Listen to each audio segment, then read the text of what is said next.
Hello, artists. Welcome back to the art room. Mrs. Larrabee here. This week, we're talking about a art career called graphic design. Graphic designers use art and type, or words and numbers, to convey a message. A lot of times they work for a company. They might be making a message about a certain product, maybe a logo. You see the Adidas symbol here up in the corner. When you see that symbol, you might immediately think of a pair of shoes you have in your closet, or maybe a shoebox, or maybe a favorite sweatshirt that has this logo on it. Immediately, you've associated a piece of artwork and some letters with a certain product. Sometimes it's to convey instructions. Take a look at this Lego book here. Even your Lego instructions that you might get with a set to build, they're using art and pictures and sometimes words. There's usually not too many words in these Lego instructions to convey a message. They actually use the pictures to show you how to put these items together.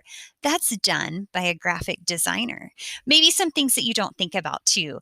Up in the corner here, we have two different buildings, and they've used signage and graphic design to show you where to go. They could say, follow the red line into that room. Or there's an arrow here on these buildings telling you where to go, directions. The same down here, these could be the floors to different parts of a parking garage, and you need to remember what floor you're on. Those giant numbers on the side of the wall are very, very helpful. They can also be a form of art in how they put them together. I love this bus stop and the place that you can sit while you're waiting for the bus. That's all the brainchild of a graphic designer. Also, advertising, McDonald's, even things that are printed and handed out, a textbook, a notebook, a magazine, a brochure that tells you about your favorite sport that's about to come. All of these things are designed by someone called a graphic designer. I bring all of this up because this week we're going to practice being a graphic designer. Let me show you one more thing that's been produced by a graphic designer. This is also a logo. No, I'm not going to type anything into the search bar. I actually want us to look at the logo for Google. This is a very recognizable set of letters. They're written in a certain font or a certain artistic style. They're colored a certain way so that when we see this, we actually know what we're looking at. Google is so popular that it's even become a verb. Let's Google it, right? They're so neat. There's so many stories behind how they got to this logo. Let's take a look at their original logos. This is a progression of the logos that they had.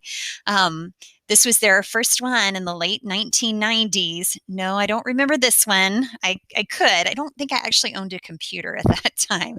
But as they go on, I do recognize some of these. This one right here was actually designed with an exclamation point to kind of take a shot at another company. And then they progressed down to the style that we know today as our Google logo. So this one logo kept a lot of the characteristics that are the same, but some things changed about it over the years. It's grown with the company. I think it's really neat. One of the stories about how they designed this logo was that they chose these colors in particular on purpose. The red, yellow, and blue are called primary colors, right? And then there's this one lone, and most of these, there's just one lone L that's green. That's a secondary color. It's not one of the primary or the first colors. They purposely chose that one color that didn't fit with the red, yellow, and blue because they wanted to show that their company was going to be different. They were going to be outside the box. I think that's so cool that even by the colors that they chose within their logo, they were conveying a message about their company. One of the cool things about Google is that they use art in many different forms. You may have noticed at holidays like the 4th of July, they'll change their logo and maybe there'll be fireworks shooting, or they'll remember something in history and they'll use their logo to convey a message about what was going on in history. They're using artwork to grab our attention and tell us something, right? And I love that they do that in so many creative ways. Not only do they have professional graphic designers that work for them, and certain artists have come in and specially designed logos for them, they also invite students to do it once a year. This is what our art project is going to be about this week. We're going to work as a graphic designer for Google.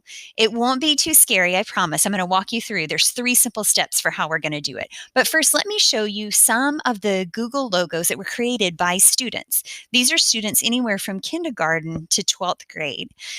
I think this one's beautiful. And notice that this one says it's from Russia. So there is a United States competition. There's one other places. The winners of these competitions win scholarships and they get their logo put up for a day on the Google site. So anyone that goes into Google will see their artwork that day. That's a lot of people. Here's another. This is a beautiful one. So something very simple that we just saw with the dinosaur into something that takes up this whole rectangular stage and the words are hidden inside the other artwork. Sometimes the words become the artwork. They use the letter O and the rest of the Google logo stayed pretty simple. Another simple one. You guys get the idea, I think.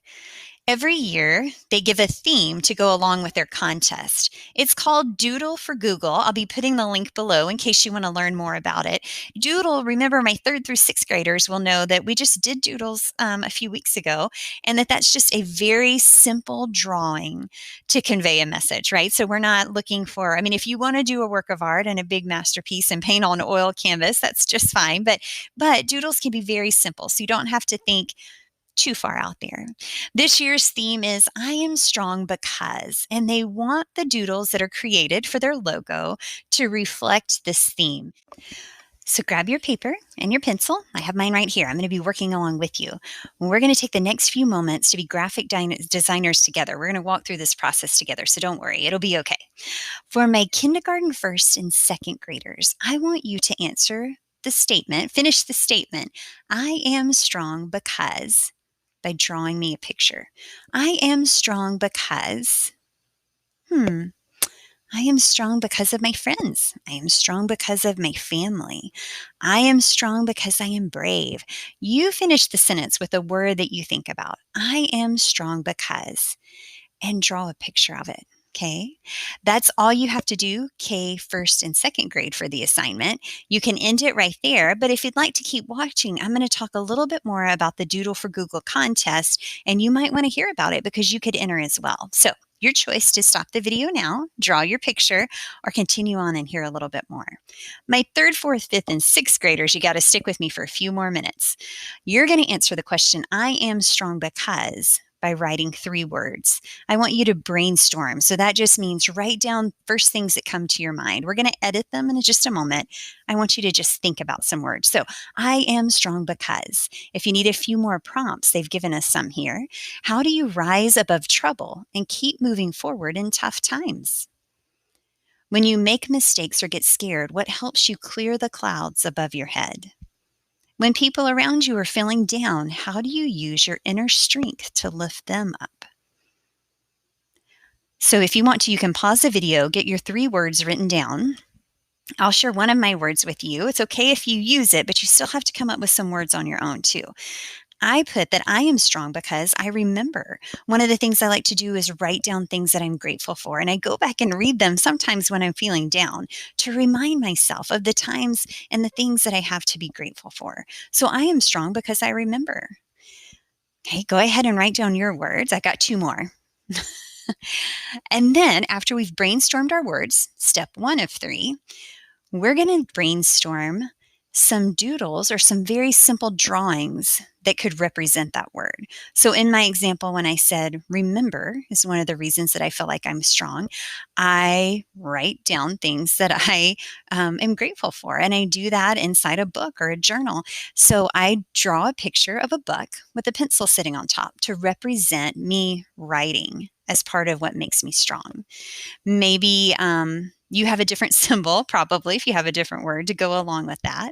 I want you to do a quick doodle or a quick, very sketch. It can be a stick person, very simple sketch for those 3 words that you wrote down. If you get stuck, I'll give you this. You need to brainstorm 3 words, but you need to do only 2 sketches because sometimes some of our words are harder to transition into a picture, right? A piece of artwork.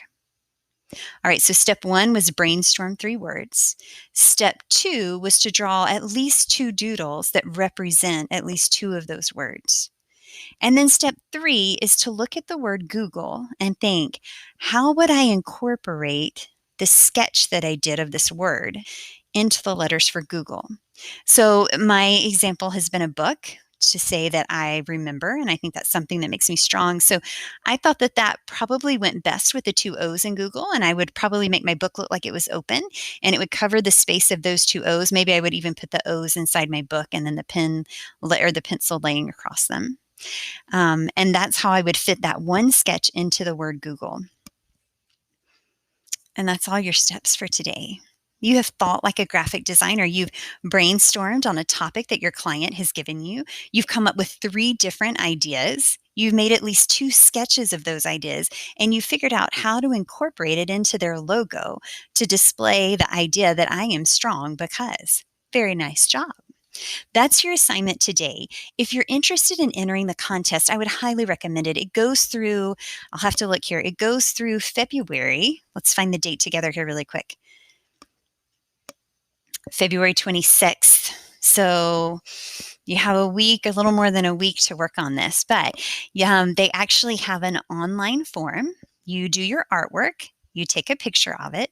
There's a form you can put it online. It will need your parent's signature. They have a couple of questions for you, and you can enter the contest. And remember, these are scholarships for college. It's the chance for your artwork to be used on the Google website for you to convey a message to other people.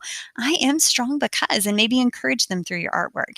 It's a fun option. It's not something that you have to do, but if you're interested, I would highly recommend it. Most years I have my older students do this in the classroom, and a dozen or so students will enter, and it's always really exciting to see that artwork go out and be a part of this collection of other students across the United States. So if you do decide to submit something, please let me know. I would be so excited to celebrate with you and be excited with you. All right, that's our lesson for today. Thanks for working on being a graphic designer with me. If this is a career that interests you, we can talk more about it for sure. I hope you have a wonderful week, and I'll see you next time here in the art room.